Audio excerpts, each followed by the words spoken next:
Brandon, which war did you serve? In the Operation Enduring Freedom in Afghanistan. In which branch of the service? The U.S. Army Connecticut National Guard. And what is your highest rank? Colonel. So that's presently, I understand you're still in the service. That's correct. In which general locations did you serve? We were in RC East in Afghanistan. It was primarily in Lagman and Nuristan province. And I'll get spelling afterwards from you. Okay. Mm-hmm.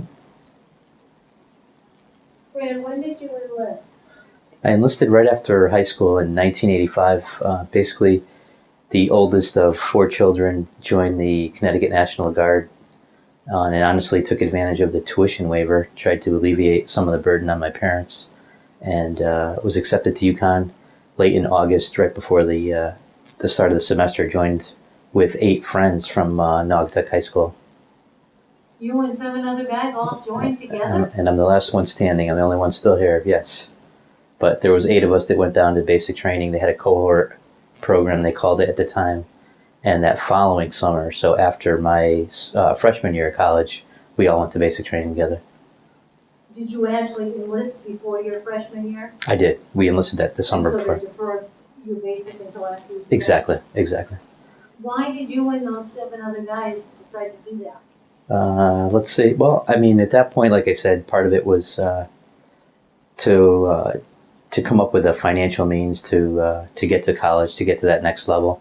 I think that was, that and probably patriotism. My father was a Vietnam vet, so that was probably the drivers, at least for me, and I think for them also. I know one other of my classmates, friends, that his father was also in the Army and in the Guard after he got out of the regular Army. So I think patriotism, and again some financial means to assist to get to school.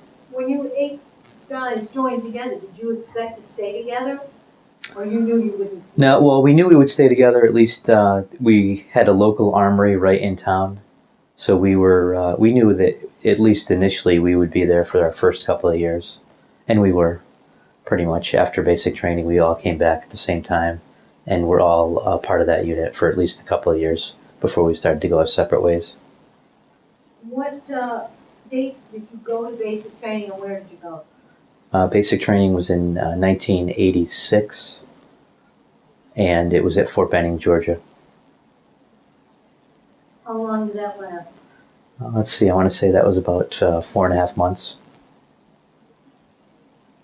And what was that like? What kind of things did they teach you? So it was infantry basic training, so a lot of marksmanship, hand-to-hand combat, bayonet training, basic Army military training.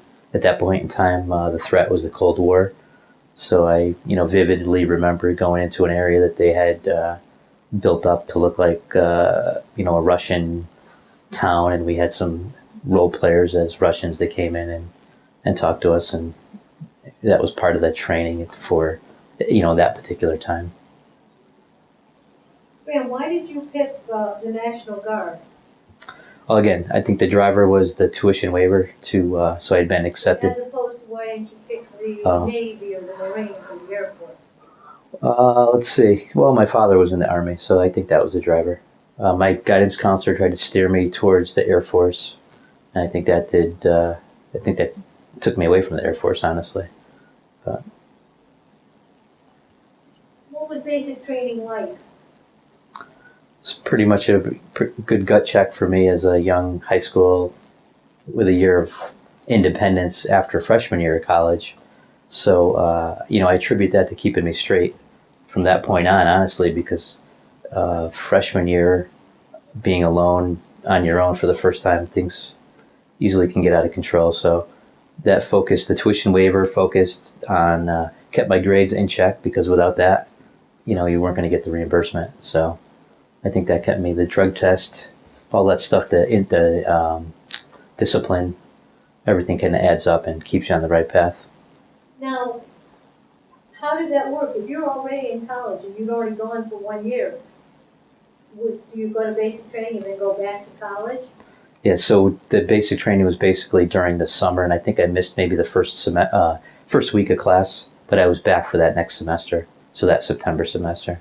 So after basic training, you went back to the college campus. What was your commitment to the Guard at that point? It was probably still 6 years at that point. And how often did you have to show up? So it was still, at that point, it was 1 weekend a month and 2 weeks in the summer at the minimum.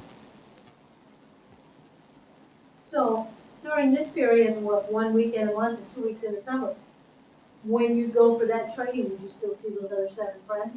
Yeah, definitely. They were all part of it. So a couple of us were at UConn. I think there was a couple that were actually here at Central and some other schools. So if nothing else, that was once a month, it'd be a reunion with that group during our drill period. How long did you continue on like that through your college years?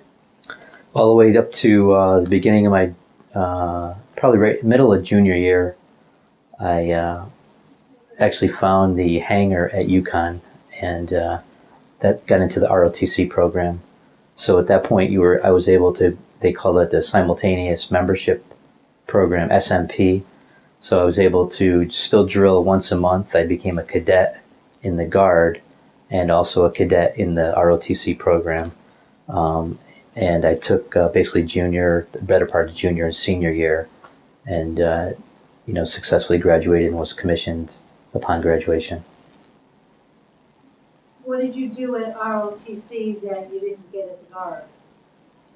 It was specific officer-related training, or training that would eventually turn you into a commissioned officer at the end.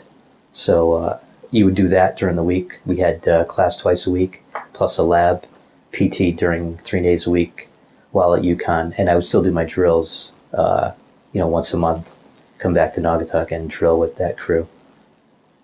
You were pretty busy. When did you graduate from UConn? In 1989. 1989? Right. And at that point you were commissioned. What happened after that? So that summer, I think right after graduation, probably a month after, I go back to Fort Benning, Georgia, and go to my officer basic course. That lasts, I want to say, probably about 5.5 months. So the officer training, how was that different from basic? What kinds of things did you teach you there? A lot more of still the core curriculum of infantry tactics, but leadership and specific infantry platoon level tactics for a light infantry platoon and company, basically. How long was that training? 5 months? That was about 5.5 months, right? What happened after that? After that, I came back to Connecticut, had my first assignment, which was in Bristol, Charlie Company of the 102nd Infantry, right out at Bristol. General McHale's also company commander there prior to. So that was my first assignment as a platoon leader coming in. What was your assignment for your duties there? So I had an infantry platoon. So we basically, our only vehicles were those black boots that we wore at the time, and we walked just about everywhere. So, and it was a unique location because we used to fly in to the airport in Plainville, usually fly in on a helicopter, and then on Sunday, it would be a Sunday morning, basically coming back into the armory, we would road march back to the armory through Veterans Boulevard. So it's pretty unique.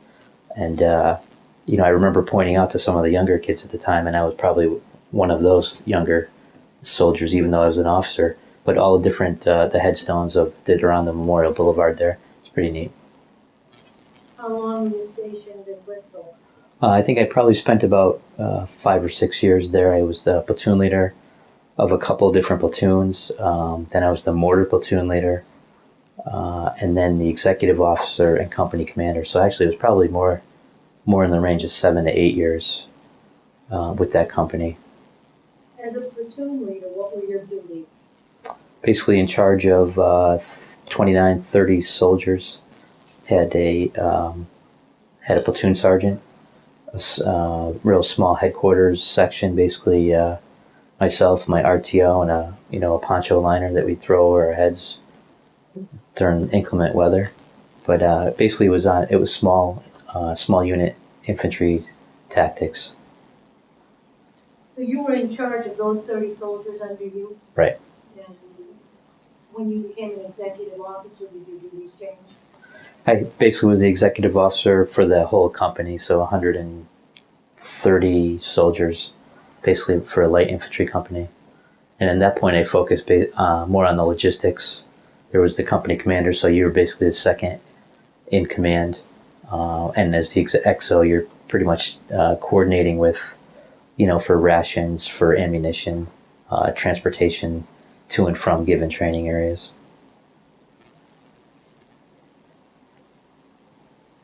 How long were you at Bristol before they moved here? Probably, like I said, in total, probably 7 to 8 years. And then where did you go? Then went up to the battalion headquarters in New Haven. What was your position? I think initially I was the S1 or the administrative officer, and then I moved over to probably 2 years later, moved over to the S4, which is the logistics officer. And then you have 5 companies under you, so you're the command would be a lieutenant colonel, and then I was a captain at that point as a staff officer as part of the headquarters. When were you promoted to captain? Probably 1994, 96, in that area. Still in Bristol? Right. How did your duties change when you became the S4? Well, again, that would be primarily on logistics. Was no longer walking, probably had a small support platoon with vehicles. Was in charge of the mess section, and that had some unique challenges with trying to cook and get old gas burners going out in the field, and regardless of the weather conditions. And all this time, when you were serving in Bristol and New Haven, it was the 1 weekend a month and 2 weeks in the summer? Pretty much. It wasn't until after 9/11 that that training became more robust, and it was no longer. It was more than just 1 weekend a month and 2 weeks in the summer. After the S4 position, what did you do? I think I actually rotated outside of the battalion, went over to the Leadership Academy, the 169 Regional Training Institute.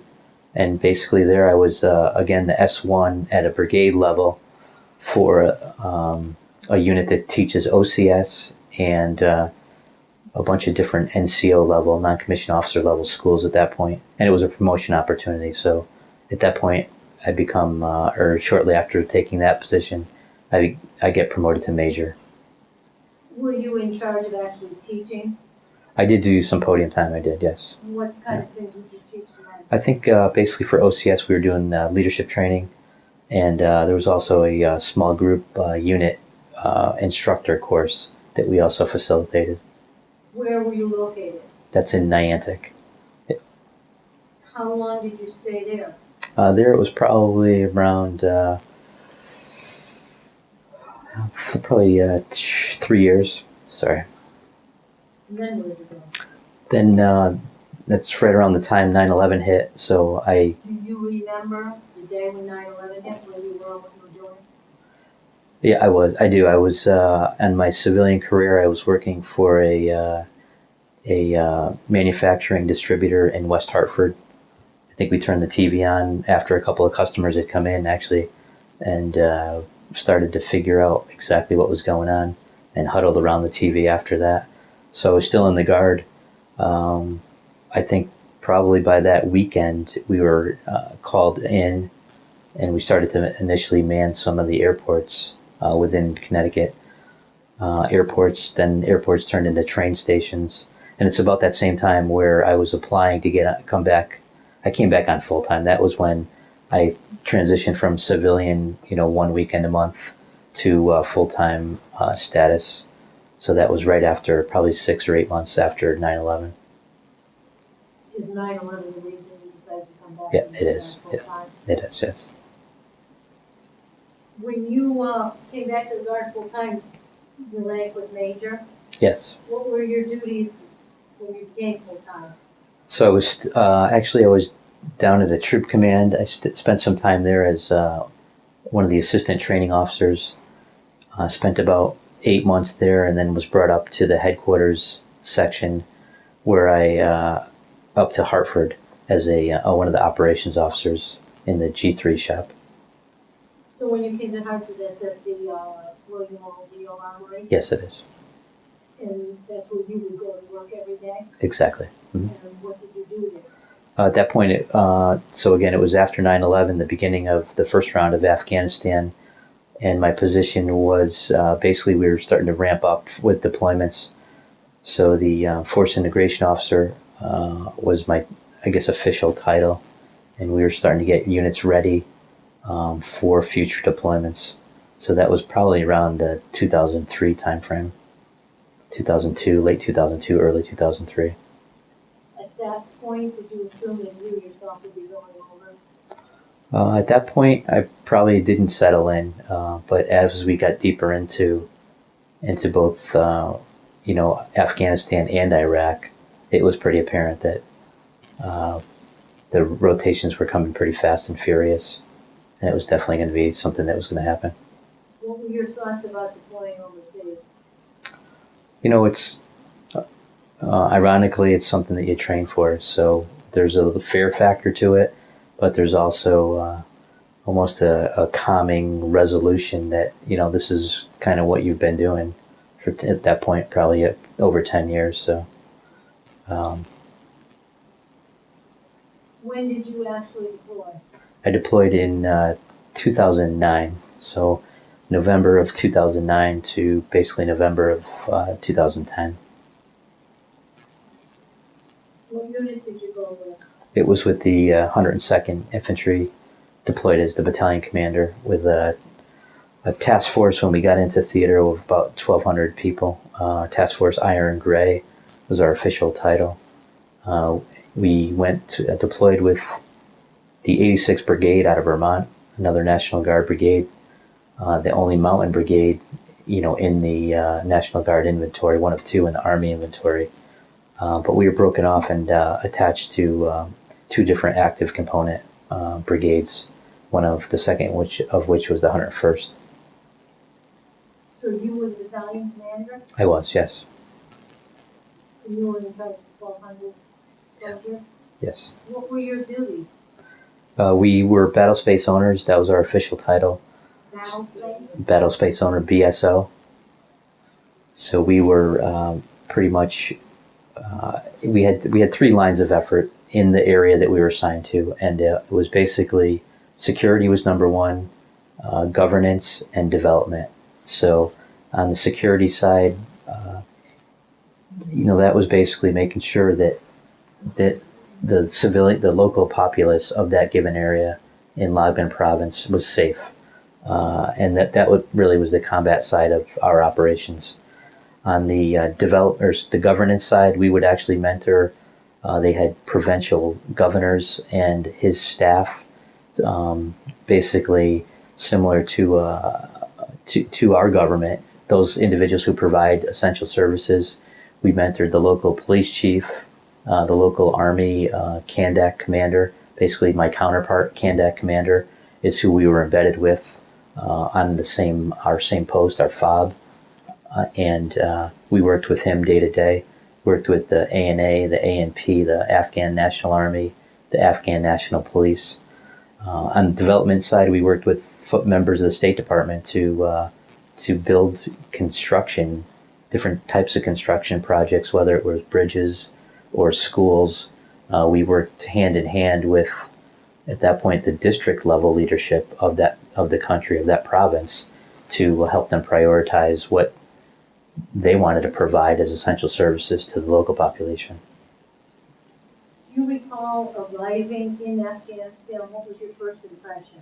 First impression is you're on the back of a C-130 aircraft, and it's not the smooth takeoff and landing that you experience here in the United States, but a pretty deep spiral down, very quick decline. And the first thing when you get off the back of the aircraft is you get this odor this smell that kind of hits you pretty hard. That nothing that you really would experience here, to be honest with you. And a lot of barbed wire, sandbags, concertina wire that it's all around. So kind of the pucker factor at that point is raised immensely. Where was your office? Was it right at the forward? We were right at my office was basically right at our forward operating base in Logbin province. We were about 3 blocks away from the provincial governor, so we had pretty frequent interaction with him and his staff. We had, like I said, we lived right with the Afghan National Army, so an equivalent battalion was right on the base with us, and then the Afghan National Police, the provincial headquarters for the police was basically right across the street. We had people that worked with them on a day-to-day basis as well.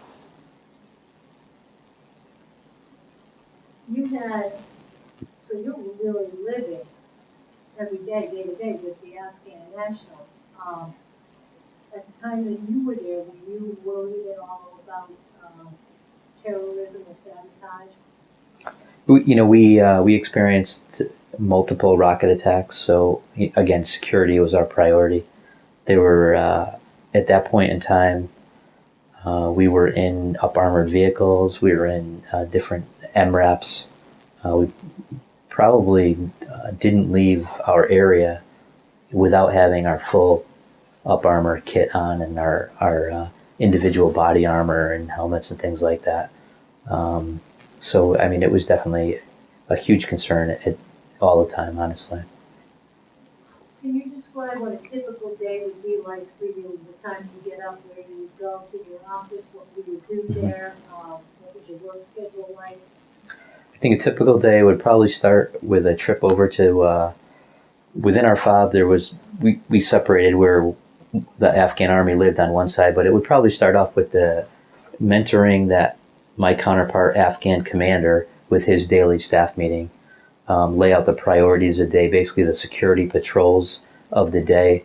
We would mentor him. So oftentimes I would bring him along I would go along with him on any and all of the patrols that were going on that day.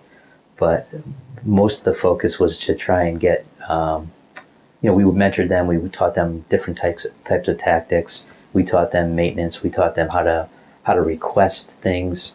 With the police side, we would also, that was probably midday, we met with the local police chief, and the emphasis there was really on, community policing and teaching that organization how to community police and interact with the police, or interact with the population, as opposed to being separated from the population. So they really couldn't get good intel unless they were, embedded with their local villages, and there were many villages based and many tribal factions. So it wasn't as easy as they would walk in and entirely be accepted, because in many cases they had to earn the respect of those people. So that's at noon. What's your afternoon? So in the afternoon, probably link up with my staff, get an update. We had 4 different locations. I had a company, so we were vastly spread out. 2 locations was only accessible by air, so get an update on what was going on in all the different areas from my staff. Probably even travel out to some of those locations, maybe spend a day or 2 at some of the remote areas. We had a decent mess facility, so there was a dinner meal at some point, early evening. 3 nights a week we would get on a what we called, it was basically a VTC, where I would brief our brigade commander, and whatever specific day was, there'd be given topics, but basically along the same 3 lines of effort, which was security, governance, and development. So based on which one of those topics we were briefing that night, I'd have maybe a counterpart of mine, either from the State Department, or we actually had an agricultural development team which was training the Afghans to how to farm and how to cultivate different crops. So at some points in time, I'd have my counterpart from Kansas with me, who was, would back brief our brigade commander on the progress of his particular program. And then honestly, a lot of paperwork at night. So after that meeting probably lasted a couple hours, and we would definitely get into the midnight hour, and hopefully would turn in at some point after midnight, and hopefully not be awakened at night. So a lot of times, based on the situations at either our fob or the other areas, you would get that knock on the door. Or I carried a brick radio at all times, and I'd get called back into our operations center for back briefs on whatever developing situation would be, whether it would be a rocket attack or ambush on some of our security patrols that we were doing with the local Afghans. So usually long days and early mornings. Now, you said you had 4 out locations that were, how far away were they? Like Some were, I would, to guess, probably, if I recall, 300 to 400 miles. Like I said, one or two locations only accessible by air, so it didn't necessarily have initially clear avenues for us to take our vehicles on. By the end of it, we were able to, again, on the governance or the development piece, help build the infrastructure and some road structure that, I remember 2 distinct roads in the shape of a V that got to each one of those combat outposts that were actually initially developed with us, refined during, multiple rotations through, and ultimately paved at the end. when you would fly out, what would you fly on? We would fly in a Black Hawk, typically. And so you'd go visit these outposts, and you typically stay for just that day and go back to your own base at night? It would definitely depend on the aircraft rotation, the op tempo of the unit. Typically a night or two. If we were conducting larger scale operations, it could be up in excess of a week. Sometimes we would travel to those operating bases and then deploy on an operation from there. So, I mean, it would be a week or two in duration sometimes. When you were mentoring your counterpart, the commander of the Afghans, you met with him pretty regularly. Did you become friends, or was it just strictly business? Now, I think we became friends. I would definitely, I can't say we stay in contact now. It's been almost 3 years, but the first year he would, through my interpreter who was still there, I would get word and we'd communicate back and forth through the interpreter. But, so I would say yes. We worked with trying to teach them how we kind of lead from the front, and that's kind of our U.S. military philosophy, as opposed to being settled back in a building or a TOC somewhere. So he was definitely side by side when we went forward, and one of the better commanders. I had 3 or 4 through the rotation, and the initial commander is the one who really sticks back in my mind, because he was forward thinking. He had trained with the Russian army probably in the late 90s. So he was trained by the Russians during that conflict, and spoke somewhat, spoke a little bit of English, more than most. So it was a little easier to communicate with him. Looking back now that you're back in the United States and you've been on that, would you say that was a success? Your mentoring? Yeah, I think that we attribute that would definitely be one of our successes. Although it was very, some days were better than others. I think that one of the things that we did do was a lot of times people talk about the physical resources that we gave them, whether it was equipment or vehicles, communications equipment. But I think the mentoring of what my soldiers did, young soldiers who, honestly, as guard members who have another career, so they were able to interact, I think, a little easier and bring more to the table, because some of my folks were policemen back in their civilian worlds, firemen, teachers. I had a school superintendent. I had a police chief. So they were really able to interact at that level, because every day we weren't just going out doing combat operations. So that mentoring piece really helped with, we would establish a women's affairs program with the local folks. We would, today's buzzword is another success story. Looking back, today's buzzword is women in combat. Well, I can honestly tell you, we had women in combat every step of the way. We had some of our first interactions, our troops in contact, TICs we call them, where we were actually being attacked or ambushed, where I had women in charge leading those operations. I had women with us who were shot and were sustained some of the first injuries that the unit took overall. So, that's a success. The way we engaged the female population, sometimes some of our best intelligence would be when the males were meeting, we were meeting with the male elders of a given village. We called them female engagement teams, would be in the background speaking with the females of that village, and oftentimes getting a lot better information than I would get when interacting, or my soldiers would get when interacting with their male counterparts. So that also was a huge success, I think. Was this your first time commanding women in battle? It was, definitely, yes. Yes. And that's relatively new. The role of women has totally evolved since World War II. As a male commander, what was your experience commanding females?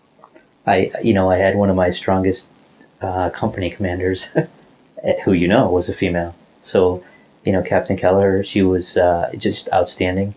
That was her second tour. She was very experienced, calm, collected, and during tough situations. So, and the members of her organization, unlike the infantry companies, they were all male. Her organization had females, and they were with us every day of every day of the deployment. My driver was a female, and I stay in contact with her, and she was just an outstanding asset. I mean, she could fix the vehicle, number one. She knew the communications package that I'd be flipping through switches, not knowing exactly what was going on, so she was right on it. So again, to me, we were all one team.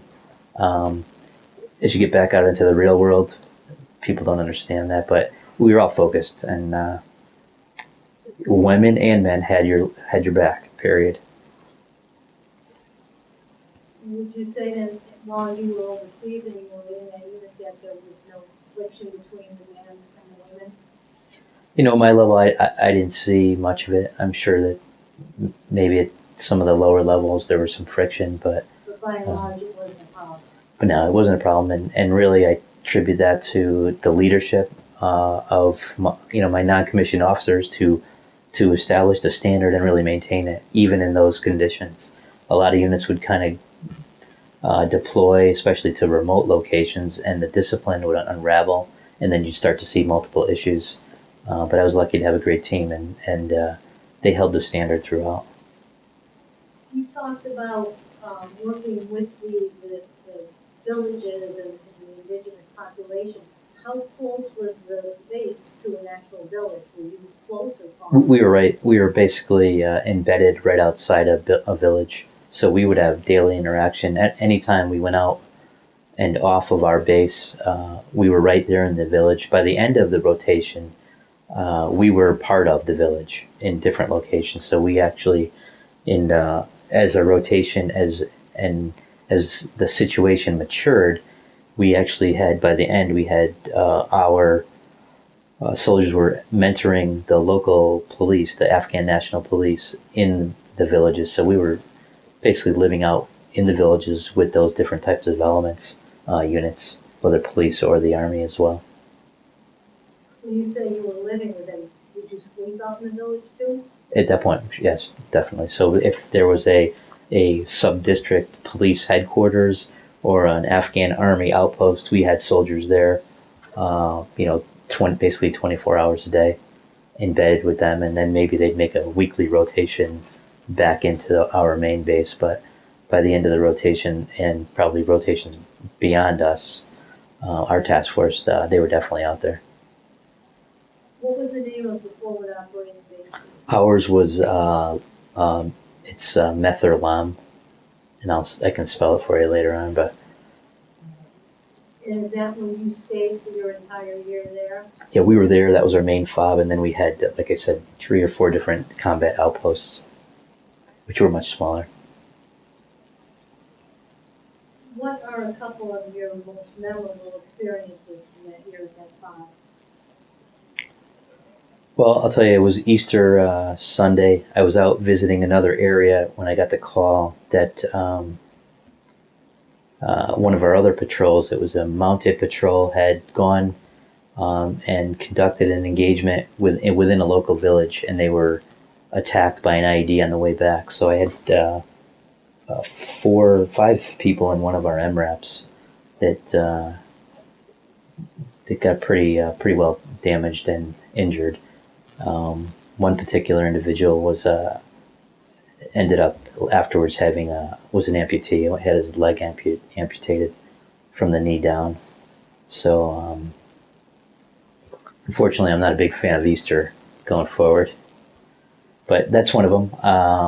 And then all the emotions that come with that, the reaction, going to the hospital, flying to the main hospital and seeing those that were injured, pinning them or assisting in pinning them with the Purple Heart. That was your job? We went up to visit, definitely. Yeah, that was part of what we would do if we can get to, again, if everything lined up. And so when these 5 people were injured in that IED explosion, where do you medevac them to? We had some pretty heroic stories on the ground where one of the injured was actually the soldier calling in the incoming medevac helicopter. But we would go to, there were a couple different levels of hospitals. One was in where our brigade headquarters is, in Jaybad or Jalalabad. And then the next level up was in Bagram, which is basically the capital of Afghanistan. So we flew later in the day, or probably the following morning. We flew to Bagram to see the soldiers that were injured. And the brigade, actually one of the commanders had come down, and before they flew to Landstuhl, Germany, for that next level of care, that's when they were pinned with their Purple Hearts. Now you said there was a heroic story on the ground during one of these medevacs. Can you describe that? So it was our combat medic. So he was basically doing his what we had trained for. So he was in the back of the vehicle, had both of his legs crushed, but was still on the radio, directing other members from different vehicles, other members of his squad. He physically couldn't get there and probably conduct the hands-on treatment, but was directing the rest of his folks on what to do, whether to place an IV, a splint, the bandaging or whatever, and all, honestly, while him and his squad leader on the radio, communicating back to our headquarters to coordinate to get that aircraft so that we can get them evacuated to the hospital.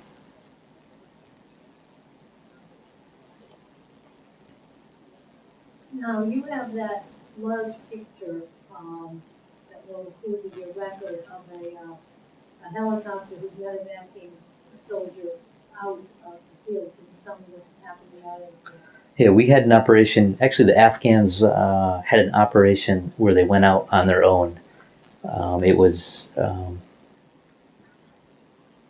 poorly planned on their part in some respect, because they had zero time to plan, to train, to gather intelligence. But they were pretty much, it was the folks that we were mentoring. They were pushed out. At the end of the day, it was not a good day. They had many casualties. With limited support that we provided, because we weren't physically able to get to them at that point. And they actually had some hostages basically that were taken, or prisoners of war that were taken. So we launched kind of a philosophy of no soldier left behind, and we went to different areas where we would gather intelligence and where we thought soldiers were taken. That particular area, that photo, That night there was intel that there were 4 soldiers there, so we flew in at night on the high ground in that photo, and we did a clearing operation in the village where we thought we would find soldiers or some of the Afghan national soldiers that were captured. We actually found one soldier that the insurgents did not take with them because he physically couldn't walk on his own. So we were able to get that individual some treatment and gather some intelligence about their next location. So honestly, at that point, we were on the chase or on the hunt to track down and account for every soldier that may have been taken or captured. That particular incident, that medevac helicopter was it was actually a female, a human terrain intelligence individual who was out on the operation with us, who had taken a round in the leg. That particular helicopter was evacuating her back to medical care. Were there any other memorable experiences you recall from that year? When you would go to a village, like the United States or like individuals here, you were really welcome to a large extent. So it wasn't always that you were being attacked. So I mean, the Afghan people in general are very hospitable, and for people that don't have much, when we would come in to visit, we would conduct what we call shuras with the local population. They would really they didn't have China, but the better they would come up with food, and that they might not even necessarily have served on a normal day. But they were very open, very generous. We would sit down and have the customary chai, cup of tea with them, but they were very friendly, very open once they got to know you, and you built those relationships, and that was part of what we were there to do. So I mean, that's a good takeaway. It's not like, yes, they are behind in technology in some respect, but not in character and humanity focused from that perspective.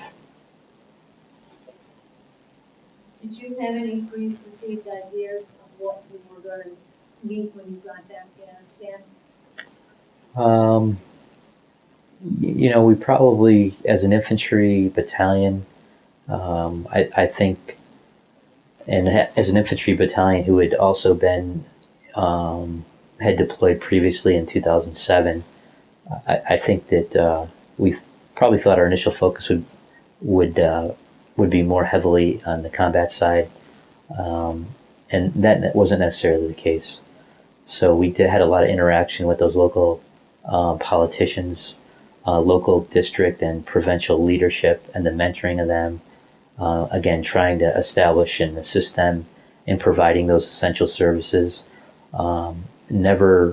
Probably didn't anticipate as heavily as I think I read as I was going through some of my stuff last night, that we actually executed over $1 million of different types of construction projects, whether it was a well or a school or a wall or a government district center.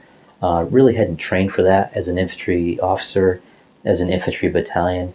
But again, the skill set that the Guard brings to the table, like I said earlier, I had different careers.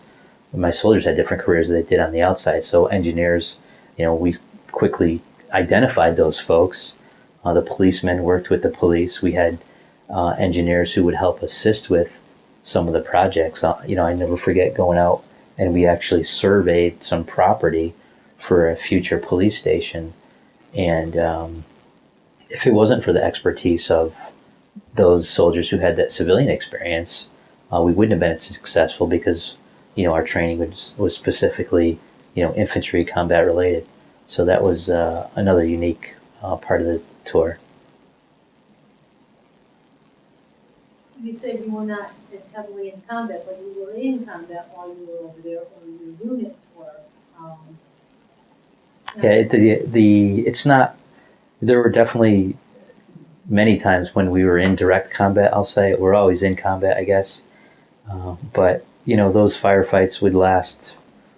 They would last for just given periods of time. So I think the expectation of many is that when you go to war and you're going to be, you're going to be fighting your way through 24 hours a day, and that necessarily wasn't. There would be times when you were 24 hours a day, but there were the other times when you weren't, and you were building those relationships. You were doing the mentoring piece with different levels of the organization, both the Army, the police, the NDS, which was like the National Directorate of Security, kind of a combination of an FBI, CIA at the local level, that we would also mentor them and help them gather intelligence, teach them how to gather intelligence. I had a judge. I had a Connecticut prosecutor who worked what we call the rule of law with the district and the provincial judge in establishing some type a court system that would establish itself, so that when we got them to the point where they apprehended an individual, that there was a mechanism to follow, so that person was given its due rights and also reprimanded if that was the case at the end. Now, I know that there were some casualties in your unit. We looked at some pictures of guys before we came over here. Do you want to tell me about any of those incidents? We had at least a handful of casualties. One was Connecticut native, Staff Sergeant Rivera, who was on his second deployment. He volunteered to go the second time with a bunch of other soldiers as well. That was a tough day. We also had an operation where we lost 2 other soldiers that were attached to us, and some Afghan soldiers as well. So those were the direct losses. 2 years later, I can say that they're the indirect losses due to suicides are still with us. So we still have soldiers that are having a tough time reintegrating, or may have PTSD from the experience, and day to day they live, and we continue to try and assist them in their care to bring them, get them back. Our goal is to get them back to 100%. Unfortunately, some took their own lives as a result. As the commander of these men, how did you handle the stress of losing the men? I think some of my toughest days were having to make those phone calls back to the parents or the spouse, and try and explain to them what happened. Part of it, I think, was to show emotion to your soldiers, as you can tell. But to get them to not mentor them, but to console them in that time of distress, to let them know that their comrade was not lost in vain, and to get them motivated, because the next day you're right back on and you're out there. So how did you handle the personal stress of dealing with that? It was tough. I had a great chaplain who shared an office right next to me, and a hooch right next to me. So I think he kept me straight. He had probably more flying hours than anyone in the battalion. And again, he had I had a great support structure. Without that, it would have been a lot tougher, for sure. Of all of the things that you did while you were there in that year, what would you say is the one thing that you're most proud of? I think the mentoring of those different organizations, has to be up there. And really leaving one of our philosophies was to leave the place better than we found it. So whether that was the mentorship piece, whether that was establishing a safe area so that they can carry on their day-to-day lives, so that their children can go to school and be educated, whether we can bring power or running water to some of those facilities, or some of those local villages, and really to assist them, to assist the government and the police, the Army, the government leaders in taking the responsibility for who they were in charge of, and on the other end, having them build respect, so that the local population knew what they stood for and knew what they brought to the table to help long term in the growth of the country. Do you think that you made lasting change in Afghanistan? I think I would say yes. So the area that we were in was one of the first areas that was handed over solely to the Afghan security forces. So they were one of the first. I think it was 5 provinces that were named that we the Americans pulled out of, or NATO forces pulled out of, and it was left solely on the backs of the Afghan population and their leadership. So I'd say that was a success, definitely. And were you awarded any medals or citations? I received the Bronze Star and the Combat Infantryman's Badge for that rotation. What action did you receive the Bronze Star for? I think it was pretty much overall for leading that task force, and in mentoring and partnering with our Afghan counterparts. Not one specific incident, but I think it was for the overall deployment. Were you involved at all in any of the battle planning? Oh, definitely. I mean, that was, we, at our headquarters, we would have mission analysis is the official Army term. So based on intelligence, we would develop plans, operation, CONOPS, op plans to go out and either confirm or deny what we had found out intelligence-wise. There were some serious insurgents, Taliban fighters that we would actually target and go after, and we would do that side by side with our Afghan counterparts. So again, taking them through the process, mentoring them, and having ultimately have them take the lead. Did you yourself sustain any injuries? No, I did not. No. Fran, I'm going to change gears and ask you some questions about daily. Okay. While you were overseas, how did you stay in touch with your family? Pretty much via email. So you had the internet? We did. We had the internet. I had the internet at my desk. At our fob, we had a morale center that had, I think it was 8 computers where we did have internet back and forth. So that was a primary means of not only myself, but our soldiers communicating back. Email and some sporadic phone line once in a while through a DSN type of line. So the internet was a pretty regular thing? You got good service?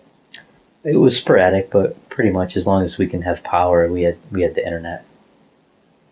So part of our communications package, we had different types of satellite technology that we would set up, and there was internet available actually in the country of Afghanistan. So even local internet service that we would use, not to communicate official business, but use for that morale and welfare type of communication back to families. So how often would you email home? It sounds like you were pretty busy most of the time. I tried to email back at least a couple times a week, at a minimum. What did you do for food? Was there, because I know, of course you had the headquarters, did you have a dining room like there on base? Yeah, at our fob we had a contract mess facility, so they were Albanian nationals who primarily ran that contract facility. So as long as you were on your fob, there was definitely some type of subsistence that was available. 3 meals a day? Pretty much 3 meals a day. Yeah. If you were out on an operation, you'd have your MRE meals. Some of the remote location actually had Army cooks that would prepare meals along with some Afghan assistants, either Afghan cooks or Afghan locals that we hired to assist us.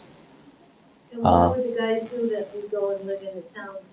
We would eat right with the Afghans. So many meals, with on the floor with the rubber mats. They'd unroll the rubber mat, and you eat local cultural meals. Did you always have enough supplies, clothing, ammunition, parts, that kind of thing? Were there shortages of anything?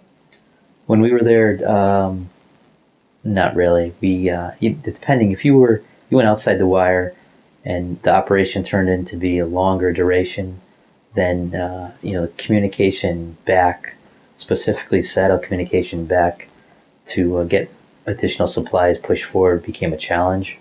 But I don't recall ever being short of anything that inhibited our operations. Honestly, Did you do anything special for good luck?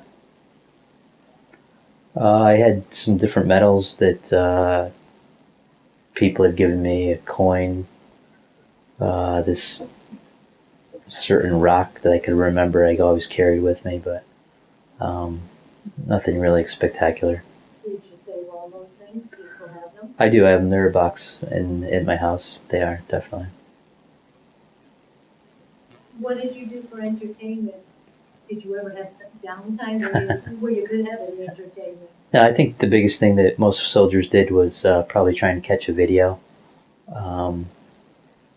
Some of the slower times, or at least at our headquarters, where there was access to some more amenities, we would collect what was shipped to us from multiple charities and organizations or individuals that were very giving, and try and host a meal. I mean, we had Italian night one night I can recall, with some cheeses, and we had a guy somehow stew a sauce for a day, and so we would try and do that. Well, I know many of my staff kept themselves out of trouble when they could get some downtime playing Pictionary and things like that. So kind of another level of bonding. But I think primarily would be probably videos. Did you see any USO shows while you were over there? Our location, we did not, no. Did you get any R&R or any leave time? Yeah, I came back home for 2 weeks. I spent the first couple of days, came home, met with the family, and then I spent 2 days down at Walter Reed. I went to visit some of those soldiers that were injured on that Easter Sunday, and then spent some time on a vacation with the family. I think we went up to upstate New York, up to Lake George, and spent about 3 or 4 days up there before I headed back. Was it tough to go back after coming home for that brief period of time with the numbers going back over to Afghanistan? Yeah, it was pretty tough. I mean, with some of the responsibility, wasn't comfortable leaving. I had a great team that did a great job while I was gone, but you still are a little reluctant to kind of let the reins go. Had got reports daily on what was going on and different operations and different injuries that were sustained. But I guess when you get back, you know that your next trip home is going to be the final one. So, I mean, you kind of get reinvigorated and driven towards that next phase. What's your opinion of your fellow officers? I had a great crew, experienced. Many of them had been to Afghanistan before, so that was a huge benefit. They had walked, actually in some cases, they had walked the exact terrain that we were on, had been there in 2007, so they were able to relate with and actually recognize, and some of our counterparts that they had mentored back then, recognized them and were pretty appreciative. And as part of that relationship building, it was kind of one less step that you had to worry about, because they did know who we are. They had worked with the battalion before. They recognize the patches, so they know who you are. They kind of know who you're from, or where you're from. So that was definitely a positive. So experience. They were able to acclimate very quickly. Some spoke the language or knew enough to work their way around. So again, that was a huge benefit. What is your opinion of the soldiers that you commanded? They were outstanding. I can't say enough about that. The success of our team was on their backs every day, whether it was that infantryman out, walking outside the wire with his Afghan counterparts, or it was that female mechanic or intelligence officer that was out there with us, teaching. At one point I remember the Afghans used to drive over 100 miles to get an oil change, and our folks worked with them to do it right where we were. So the good news was they had some new equipment, they had vehicles, but then many times it would be almost be a boneyard or just a yard full of vehicles because of a flat tire or a broken belt or an oil change. So they were able to teach them how to become mechanics, or at least to know enough to fix and repair their piece of equipment. Did you ever have to deal with any discipline issues? We did. Alcohol is prohibited. That's general order number one. Alcohol was accessible if you wanted to find it. So there was definitely discipline there, and actions that we had to take. There were soldiers who just really wouldn't comply with some of the basic policies that we had established. So discipline again was a big factor in keeping that cohesiveness. Fran, did you keep a journal or a diary while you were overseas? I did not. No.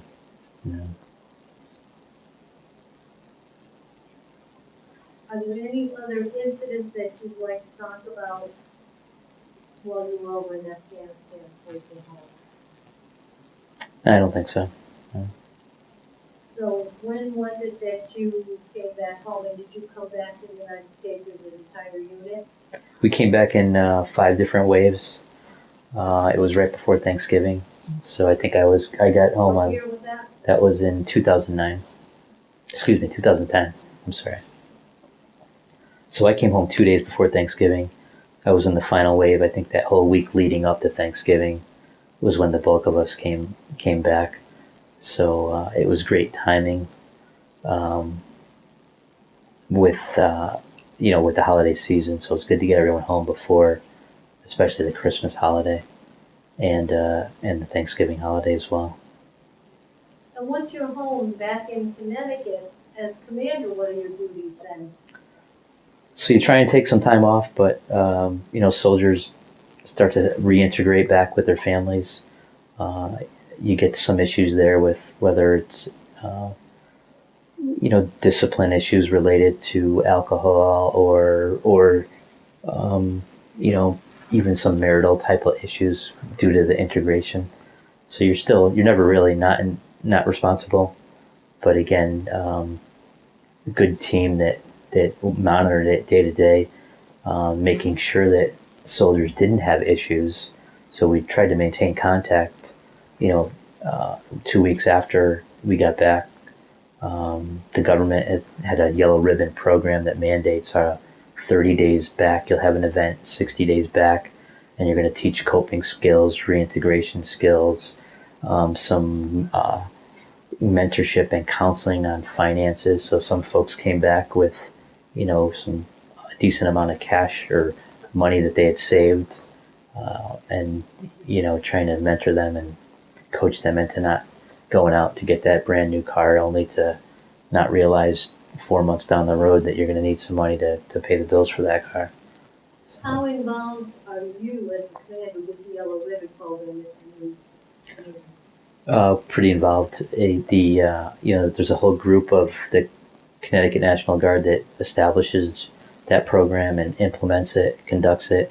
But, as the commander, and especially as that program has evolved, you become more integrated with it because you'll get to know the individuals who come and talk to us. You'll get to know those counselors that your soldiers are interacting with.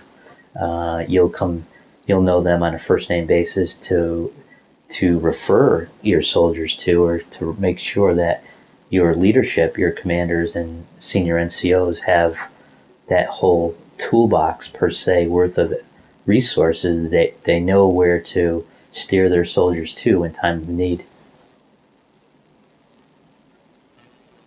Now, when your soldiers came home, they were National Guard, they were part-timers, so they would go back to their civilian careers and then come back to one weekend a month. Exactly. 2 weeks in the summer.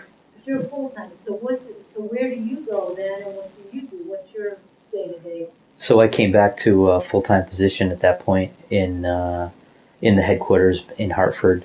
It was a training management position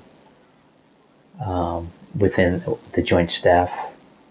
So I was probably there for, I don't know, maybe 6 months, and then moved to my current position, which is the G1, the Director of Personnel.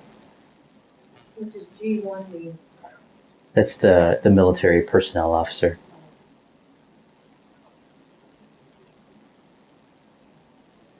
When you first joined, back in 1985, before 9/11 ever happened, in your wildest dreams, did you ever expect to have the career that you had? You know, I often joke with some folks that I never thought I'm probably 2 or 3 ranks higher than I ever imagined I would get to, honestly. When I first joined, I think the focus was on, getting through college and having the Guard assist in the means to get through college. After basic training, I saw on campus at UConn a ROTC cadet who, at the time, they were able to wear their hair a little longer. So I'll remember this encounter forever with an officer who's now a good friend of mine, but he had this tail in uniform, and I was fresh out of basic training and with a lot shorter hair than I have now. And I was just taken back by what's going on. And yeah, I'm in ROTC, didn't really know what that meant.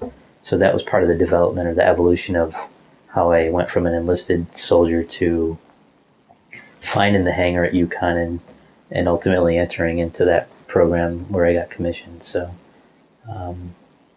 never expected to be over 28 years kind of in boots per se. You plan on making the Army your career? My wife wants to know what I'm going to do when I grow up, so she's looking forward to that day sometime. Do you see that ever happening? I don't know. I think this rank, there's not too many ranks higher, specifically in the Guard, so I'm pretty much at the pinnacle of my career. Have the opportunity to still be in command of troops as the troop command commander now, so that next level above the battalion. And I think the farther away you get from troops, maybe the easier it gets in some respect, but I think in the other side of it gets more difficult because you're further away from where that rubber meets the road per se, and the ground reality and truth of where it all happens. You're a colonel now, and you were a major when you went over, so when did you get promoted in between then? I was a lieutenant colonel when I went over, right before I went over. And when were you promoted to colonel? It was probably in, let's think about this, 2007, I think. 2007, yeah, right around 2007, 2008. You're a colonel now and the G1. As G1, personnel director, what are your duties? So I've got all of the military personnel actions, so everything from promotions to promotion boards, awards. I've got the education office under me, so any benefits post 9/11, tuition waiver. I've got an office that handles all of that. I also have the behavioral health team, so we're lucky in the Guard that my boss has given us some full-time assets that deal day-to-day with those combat-related stressors and even the non-combat-related stressors. But the medical folks, the behavioral health team, our deputy state surgeon, our health services officers are all directorates under the G1. Our employer support for Guard and Reserve is also another branch of our organization that we interact with or that I'm responsible for. I've got the state chaplain who's with us. Probably a couple that I'm missing, but it's pretty good, robust group. Every day's another experience, So a new you're experience. still pretty busy, so your day-to-day, it sounds like you have long days still. It's still pretty long days, but at the end of the day, it's rewarding because you're helping soldiers and airmen in this case. So it's rewarding at the end of the day. When you came home from Afghanistan, what was your homecoming like? We had a huge homecoming at the hangar.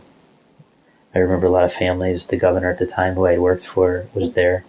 A lot of our staff, and a lot of soldiers who had returned on those previous waves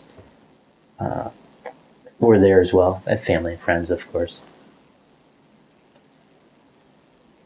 When you immediately got home, did you get any downtime at all where you could spend with family and friends? Yeah, I did. I took probably about a month off. Worked, remodeled the basement. That was kind of the homecoming project. Worked with my father-in-law, but it was good to kind of just decompress and focus on something else besides Afghanistan. Did you go back to school at all on the GI Bill? I went to school. I did not. No, 2 years ago though, I was enrolled in the Army War College. So this past summer, I graduated from that, and that's it's a master's producing degree. So I spent 2 years in a distance learning program with 3 different cohort periods, and like I said, recently finished that off. What kind of degree you get from the War College? It's a master's in strategic studies. Did you make any close friendships while you were in Afghanistan? Yeah, definitely. I mean, my wife to this day would joke around about the number of folks that are hugging, whether it was immediately upon return or even now 3 years later. So really a tight group that we worked with, served with, was honored to serve with. And like I said, many of those folks or those officers and NCOs had deployed 1 or 2 additional times. So you kind of this band of brothers mentality that you build when you live, breathe, and eat for a year at a time in a remote location. So Do you still stay in touch with any of those people? many of them I do, yeah. In fact, you probably still work with some of them. I do, yeah. Do you have any reunions, or is it too early? Let's see. There's a small group of us, a couple of company commanders and key staff that probably get together at least once a year, but we haven't had a true reunion per se. Well, Fran, as a commander, you're always looking out for your troops, and even now that you're back, you're looking out for your troops, and you have to know what you're doing for your troops. Who looks out for the commander? Well, again, I have a great staff, have a good family that's been supportive, so they always have my back, and so you either built those relationships through combat or not. Folks that have had the same experiences, and with my wife and kids, they've been pretty supportive. I don't know if they'll ever serve in the military, but they've been very supportive. How does your military experience influence your thinking about war or about the military in general? Well, I think coming out of particularly this past week, that budget crisis, you see things at the next level. So some of the strategic levels, you see how bits and pieces definitely fit together, and you also see the impact of during times of fragmentation. So, at different points, we had laid people off due to furlough or the government shutdown, and people didn't get paid. We canceled the drill, so the financial stressors for those younger soldiers who live paycheck to paycheck was definitely on the rise this last couple of weeks. The people that we had to furlough, those durational type employees who we couldn't bring on the 1st of October, and may be lost because they had to go find alternate employment, were definitely some of the things that you experience and see how it all kind of fits together or doesn't in times of uncertainty. Have you joined any veterans organizations? I think I'm a member of the AMVETS now. I've joined our local Memorial Day Parade committee. They've recruited me pretty hard, and I'm doing some assistance with that. I think those are the main two. Looking back now over the past 28 years that you've been in, have you got any regrets? No, I don't think so. I've been very lucky. Like I said, have served with some outstanding individuals, and it's opened up opportunities. I have, I met as a soldier. I met the lieutenant governor. I took a break from the military full time, and worked with, at that point, then Governor Rell, and actually deployed from her office. So took a leave to deploy, and she was very supportive. So the Guard has given me personally huge opportunities. I've interacted with folks around the world, have traveled, and have served, like I said, with some pretty unique individuals. How would you say the military has affected your life? How has your life been different?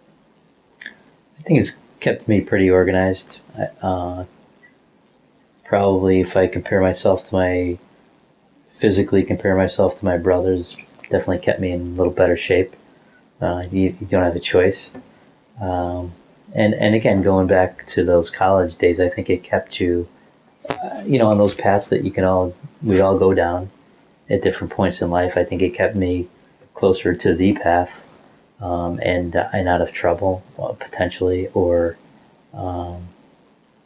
more loyal to a commitment, and having a focus day to day, because at the end of the day, lives are at stake when you're in combat, and even today back home, as day to day, with specifically as we deal with some of those soldiers in need. At the end of the day, their lives are in your hands, or you influence their lives by being able to refer them to resources that they need. If you were to give just one piece of advice to one of your children or a family friend who wanted to join the military, what would that be? I think, and I have this conversation with my father-in-law, who's an immigrant from Italy, and we both agree that I think everyone should serve. So whether it's 2 years after college or it's integrated at some point after high school, I think that the discipline and the wherewithal that you can take away from being part of the military at some point, especially when you're younger and developing your future, I think is really key. We see it. I met a gentleman last week who started the Bridgeport Military Academy, young high school kids who are now enrolled in like a junior ROTC type program, and it really gives them focus. They'll have the opportunity to go further on in the military if they want, but it gives them some structure where their families or their livelihoods may not have structure, and it gives them something to strive for at the end. So I think that would be that's really the upshot of any type of military service that someone might enter into. Fran, is there anything else that you'd like to add, or any other incidents or memorable experiences that you want to add that we haven't talked about? I think I'm good. Well, let's thank you for your service, and Thank thank you you. for this interview. Thank you.